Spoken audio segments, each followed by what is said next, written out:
U.S. President Donald Trump said this afternoon that economy-wide tariffs on Canadian goods are in fact coming tomorrow, and now all of Canada is waiting to see if he actually goes through with the threat.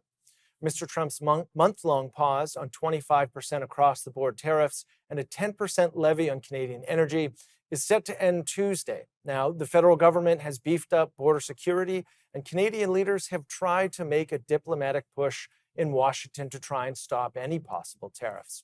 But one thing is for sure, if the tariffs do go through, the impact will be significant. Economist Dr. Moshe Lander joined us earlier today to explain the impact of tariffs on the Canadian economy.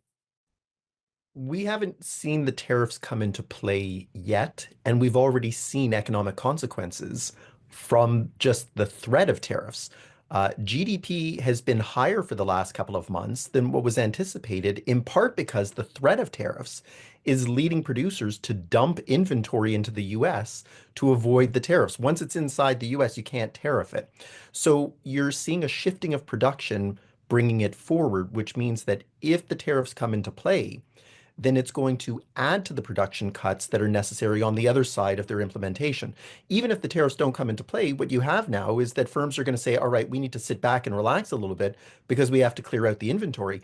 If the tariffs materialize and the consumers don't actually show up for the inventory that they've dumped into the US, then it's going to require even greater production cuts. So I don't think that there's any way that Canada is going to be able to avoid a recession at this point, even if the tariffs don't happen, because we need to rebalance out this production shifting that was going on merely on the threat of tariffs. And that could purely be the objective of this administration, is that while they want to tariff China, they want to tariff Europe, maybe they realize that tariffing Canada is not the ideal situation because of our deep integration, but they can still inflict pain on us without actually having to put the tariffs in place. It's almost like the anticipation is worse than the actual event. Think of as a child going to the dentist or getting a vaccination.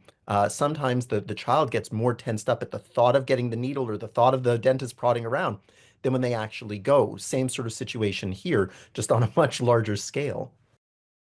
And joining us now is Brendan Caldwell, Director at Caldwell Securities Limited. Brendan, thank you very much for being back with us. Well, it's good to be here.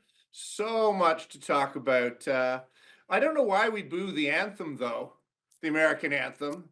We gave it to them. They won't remember it, of course, but their anthem comes from the British siege of Baltimore after the British warship sailed out of Bermuda, landed in Washington away from his dinner. They burned what became the White House, and they marched on Baltimore. And so we gave them a perfectly good anthem. They should be thanking us for it. In fact, we should probably charge a royalty on it to match the tariffs. A nice little history lesson to get us started. I mean, with the tariff debate here, they were going to come in February, then March, then April. Now they're set to take place tomorrow. Why do you think there's been so much back and forth from the administration? Well, because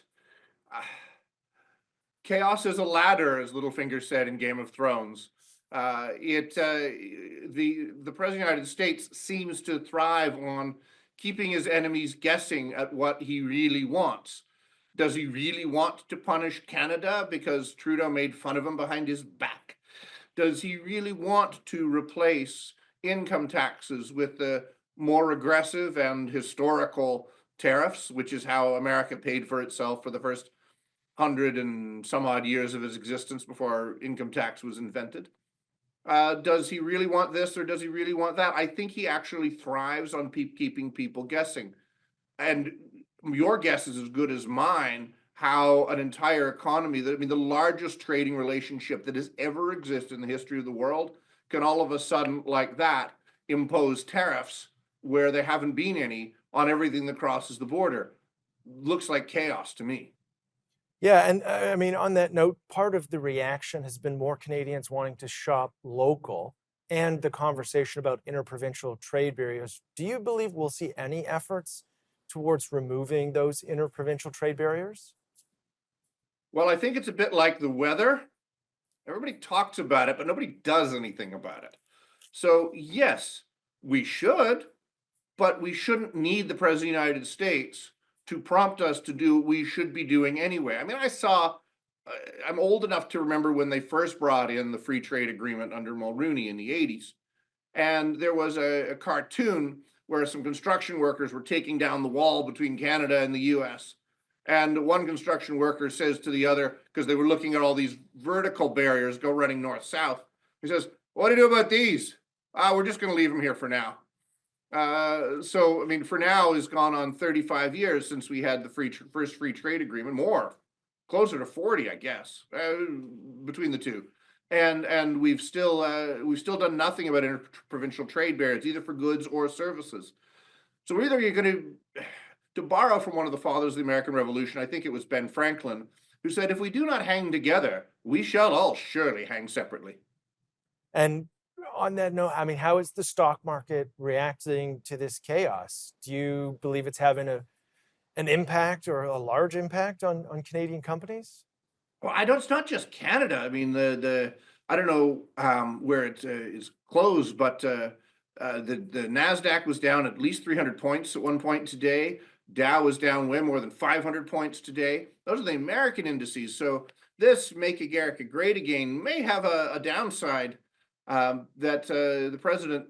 I mean, he took as a great measure of success in his first term the positive reaction that the stock market had to everything he said that he did or touched caused the stock market to go up. And indeed, there was a really good run through his presidency, and even after the short, sharp decline in the spring of 2020, it came roaring back, and he took full credit for that too. I'm not sure how much he'll be willing to take full credit for the fact that the U.S. market really does seem to be rolling over here. And America has got even bigger problems politically than the big economic problem they're creating for themselves with the Canadian relationship. I mean, the whole business with President Zelensky violates one of the oldest rules about hospitality. You don't attack your guest while he's in your house. Read Macbeth. And so what advice are you giving investors right now? Well, if you are new into the stock market, and we've got some clients that are coming to us brand new, we've been really dollar cost averaging their way in, because I don't know for sure the market's going to roll over. But if we invest 20 or 25% to start with, and the market goes down from here, no worries, 80, 75, 80% of the money is still to be invested. If the market goes up from here, though, and if Mr. Trump's magic works yet again, well, if you haven't got invested even a little bit, you're just going to say, "Oh, wait, we're going to wait till it comes back down again." So I would suggest dollar cost averaging. And for younger investors that are just starting out, that's always the best way. Whatever the wars and rumors of wars that are going on, that's the way to attack it. Now we have about 40 seconds. There's been a boost in Canadian patriotism. Is that maybe a silver lining here? Well, to borrow from Shakespeare again, as Hamlet said to his erstwhile pals Rosencrantz and Guildenstern, "There's nothing ill but thinking makes it so." So if the Canada wants to take the message from here, if we do in fact need the American president to make Canada great again, to act as a unified country in our collective best interest, to develop other foreign trade routes, to get our energy to blue water across our continent-sized country. If we want to do those things as a coherent country, which is why we came together in the first place, if we want to live that dream out, then yes, this can be a good moment. If we want to go with regional and provincial and parochial squabblings, then we'll have lost what can be a golden opportunity. Thank you very much, Brendan. Appreciate it. Thank you.